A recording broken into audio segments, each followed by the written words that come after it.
At the bedrock of every civilization are ideas and innovations, brazened by knowledge and expanded by sharing.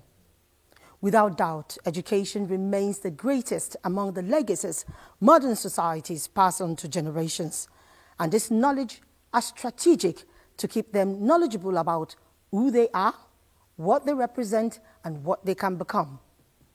Perhaps the understanding of these stirred the federal government of Nigeria to take another look at the education system and delivered on reforms to make it not only better, but all-inclusive. It is good to know you are tuned into Dateline 360 today. I am Omotola Omojola, and we shall be examining the recent reforms in the education sector. Stay with us.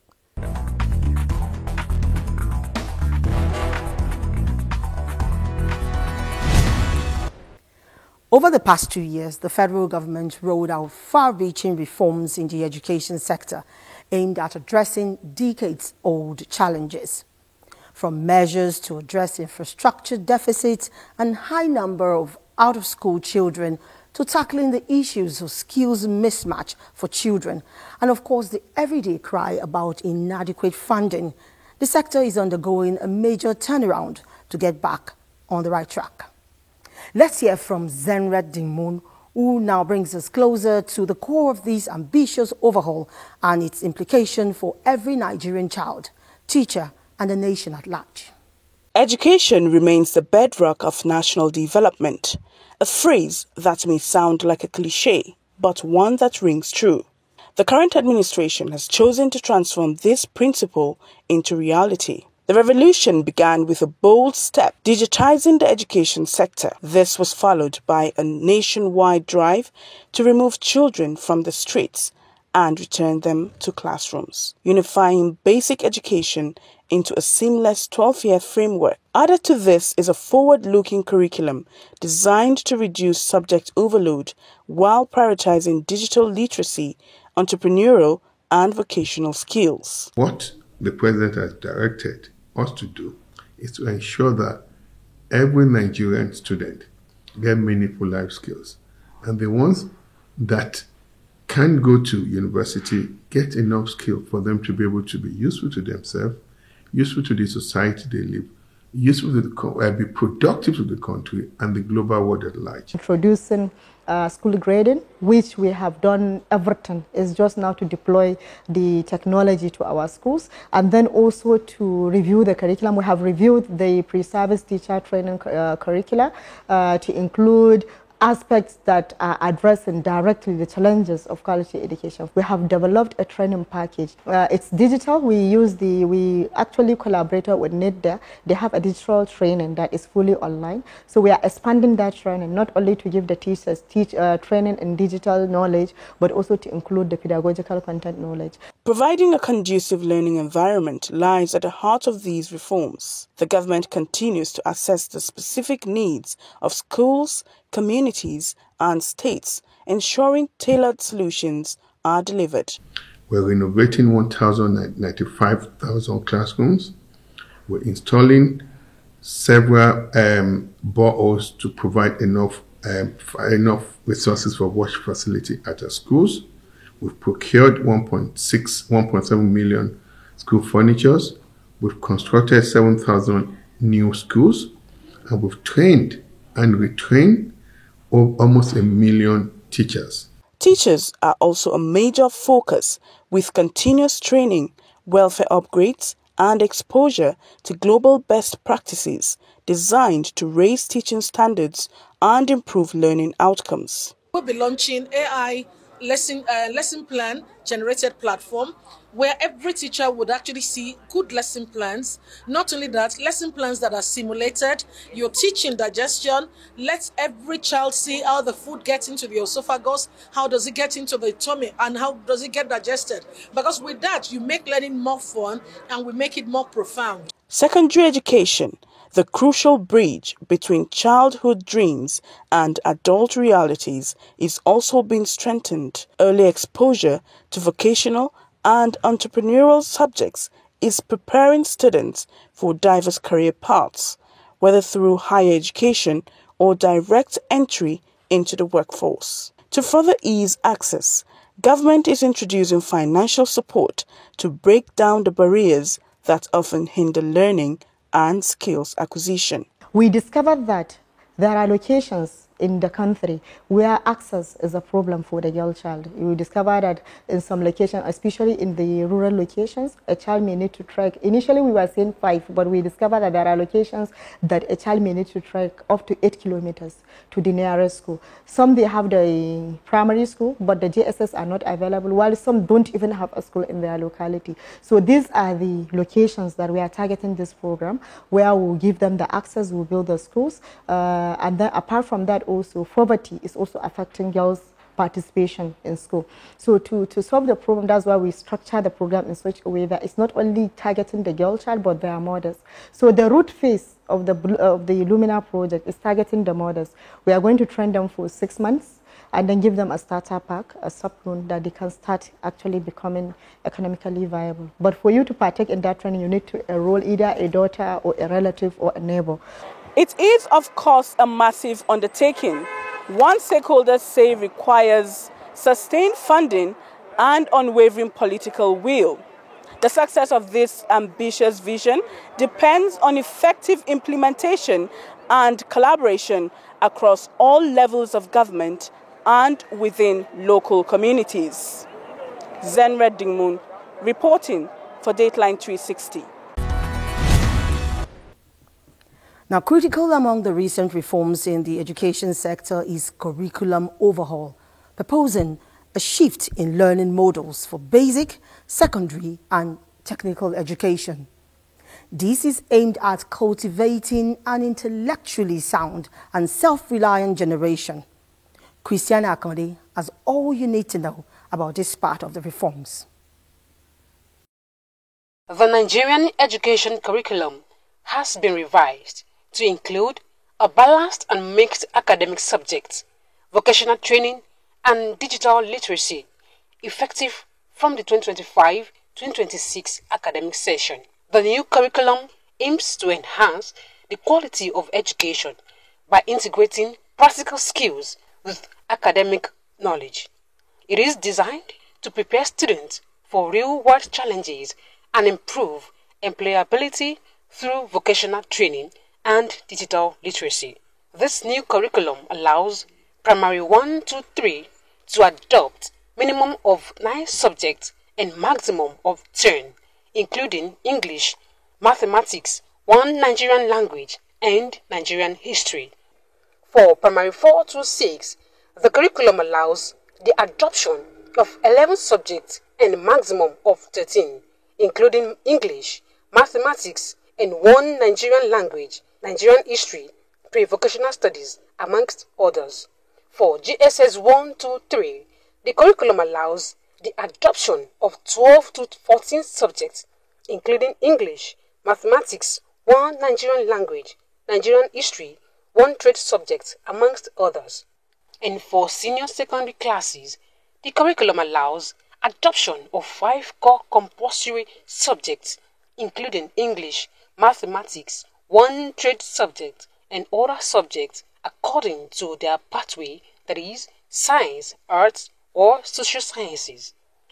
To many Nigerians, it is a welcome development, especially the inclusion of Nigerian history and vocational skills.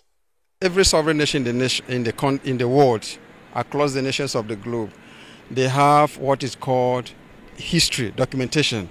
They have history. They teach their children how this country, how it started, the founders, how they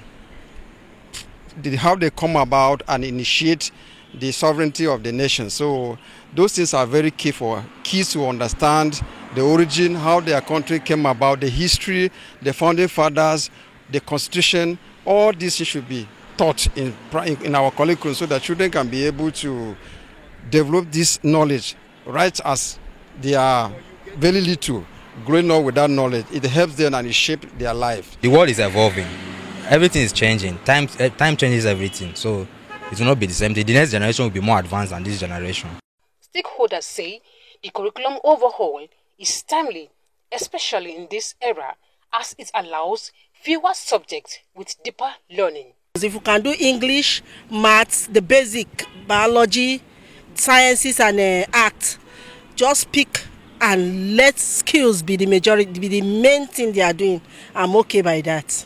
You understand? It will go a long way. It will go a long way in helping Nigeria becoming a producing nation. Pick a particular skill, and learn, get to know about it, and then see how they can practice it to be either self-employed or even decide to, help themselves or help others. This era of innovation, what we are doing, we are catching these students young, inculcating skill and acquisition into their knowledge.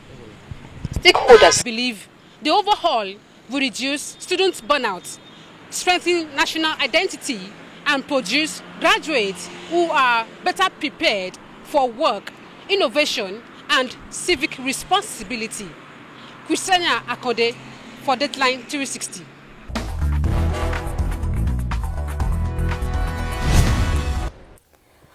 To ensure that Nigerian students are up to speed with global digital trends, the ministry also pushes digital integration into education. Next, Olayinka Ojo examines how this is being adopted for teaching, learning, and even the conduct of examinations.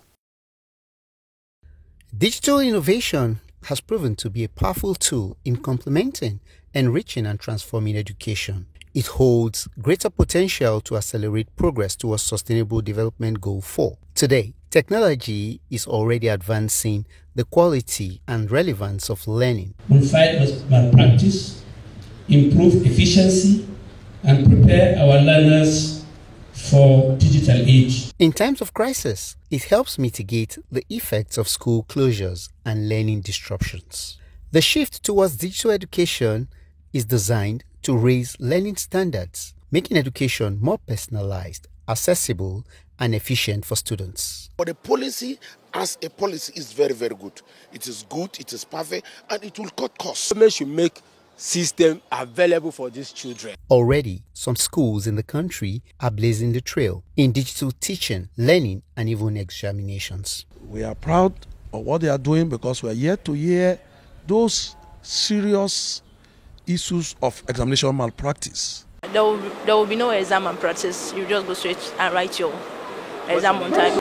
The timing and the cooperation. Challenges such as inadequate infrastructure, limited digital skills, and insufficient funding continue to slow the process. How can they come and introduce this kind of computer base into WAEC and NECO? It can't be possible. We have 774 local government. We have more than 1,000 or 2,000 villages. Go to most of our villages today, they are not computer literate. Some of them don't even know what is computers. If the government provides laptop for schools now, can government provide light for the schools? What steps has government taken to bridge these gaps ahead of the full transition deadline? We are doing stakeholders engagement. The main essence is to look at all these challenges within the rural locations, urban locations, and also prepare before next year. We will not roll out something when we know that a particular group of students will be excluded. No, each and every child will have the opportunity to write the examination. Recognizing the central role of technology in education, government has rolled out policies aimed at deepening ICT integration in schools. We have thousands of CBT centers across the nation.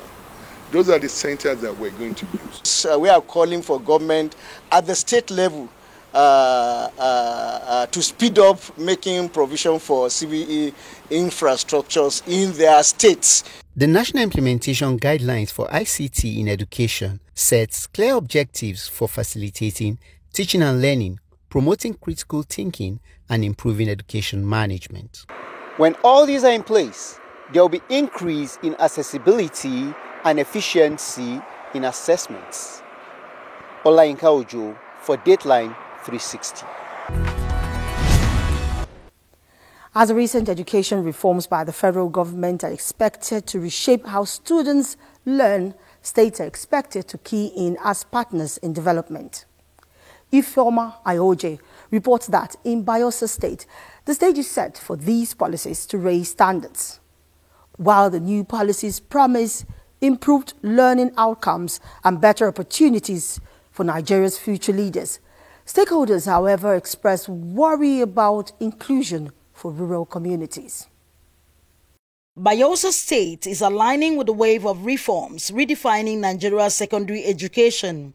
The unified 12-year basic education, digital integration, and a skill-driven curriculum are reshaping learning in classrooms across the state. The Ministry of Education confirms digital integration has begun in Bayelsa schools, while teachers are being reoriented to handle the new curriculum. When His Excellency Senator Doyle came on board, we took a drastic decision to ensure that every local government must have a technical college, well equipped with state-of-the-art equipment.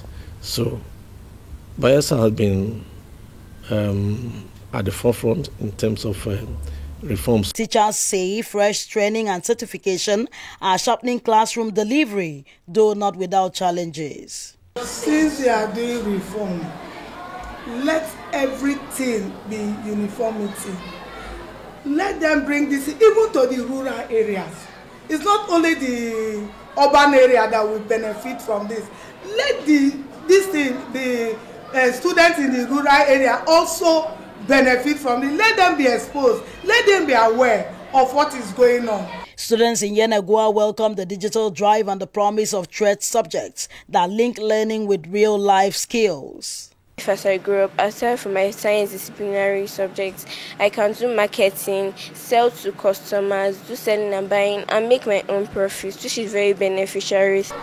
So by the time they start teaching the children at this early stage, they will have that in mind, that by the time I finish my higher education, I'm not just going to settle down for a white-collar job. For riverine communities like Brass, infrastructure remains a concern, but the government says strategies are already in motion to overcome these hurdles. We've been able to bring in technology into the classroom, where our teachers teach with tablets, and then from the back end, we can monitor what is happening in our schools, to monitor teaching learning situations. Stakeholders describe the reforms as promising, capable of bridging the gap between rural and urban schools, improving quality and preparing young Bayelsans for the future. Times are changing. We see new evolutions every day, and if we keep using this previous scheme, it will draw us back. It's as if we don't know where we are going to. So this new reform is a good one. With digital tools, redefined curriculum, and a stronger support for teachers, Bayelsa State is keying into the federal government education reform. The real test now lies in sustainability and ensuring that no community is left behind. Ifoma Ihoji for Dateline 360.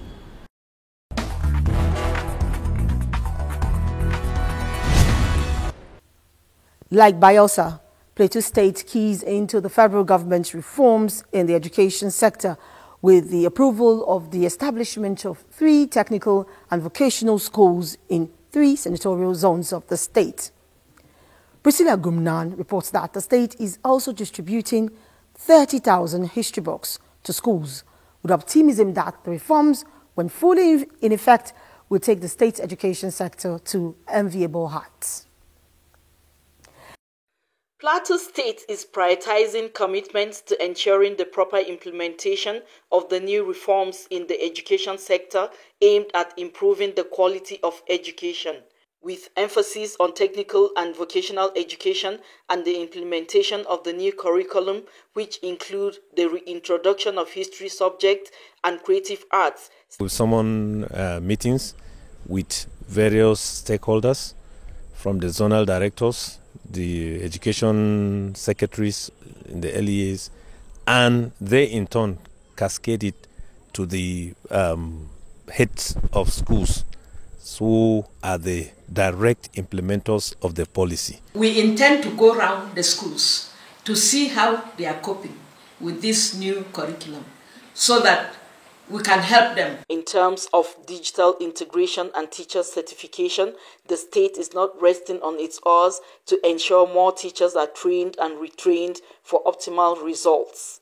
Now we are working on the staff gap, especially for those new subjects that have been brought on board so that we see the gap that we have and we'll be able to recruit in those areas. So we will have to recruit, but our recruitment will be focused, it will be specific for those areas that lack teachers. And I think history is one of them. For some schools in Jos, although they have just resumed for the 2025-2026 academic session, they have made it a point of duty to start implementation of the new curriculum, which they say is an exciting experience. The history is back now, and we will try our possible best to see that these children learn from us and we impact knowledge on them. This morning, we call in a teacher for creative arts. History is very important. History helps you to know your past and also your present, and then know how to plan your ways for the future. So history is very, very important. So we have embraced it, and we are going to start this session.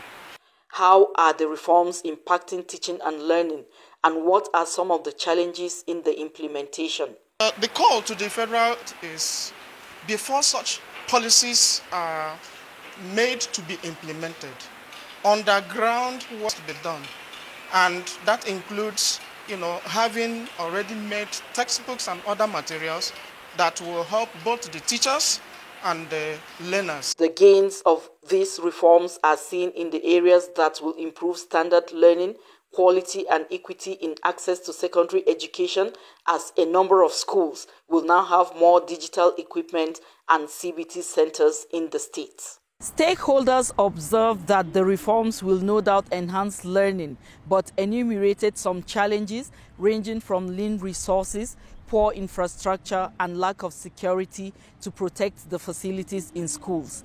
They are, however, calling for deliberate increase in budgetary allocation and support from government and education partners for the smooth implementation of the reforms in the education sector.